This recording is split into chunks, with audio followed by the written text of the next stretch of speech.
குபேரனோட அனுகிரகம் இருந்ததுன்னா சகல தெய்வத்தோட அனுகிரகம் இருக்கும். அதே மாதிரி வீட்டில் வந்து பார்த்தீங்கன்னா விநாயகர் பூஜையை கம்பல்சரி பண்ணுங்க.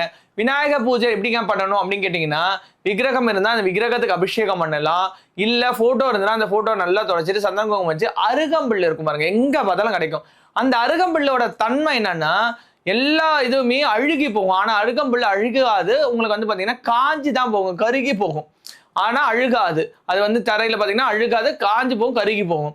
அந்த அருகம்புல்லை எடுத்துட்டு வந்து நல்ல தண்ணியில் வாஷ் பண்ணி ஓம் கம் கணபதியே நமக, செல்வ விநாயகனே எங்கள் வீட்டில் செல்வத்துக்கு குறையில்லாத வாழ்க்கையை தர வேண்டும் அப்படின்னு மனசார வேண்டி அந்த விநாயகனுக்கு 16 முறை 1 ரூபாய் காயின் வச்சு அந்த அருகம்புல்லை சாத்தி, குபேரன் நிரந்தரமா இந்த வீட்டில் வாசம் செய்ய அனுகிரகம் புரிவாய் விநாயகனே, விக்னங்களை களையவனே அப்படின்னு நீங்க மனதார வேண்டினீங்கன்னா விநாயகரின் அனுகிரகத்தோட குபேர சம்மதம் கிடைக்கும். விநாயகருக்கும் குபேரனுக்கும் என்னங்க சம்மதம்னு கேட்டீங்கன்னா, குபேரனோட மமதைய, குபேரனோட கர்வத்தை, குபேரனோட ஆணவத்தை அழிச்சு இந்த செல்வங்கள் எனக்குள்ள என்னை தாண்டி செல்வமே இல்லை அப்படின்ற அளவுக்கு பண்ணவர் தான் விநாயகர்.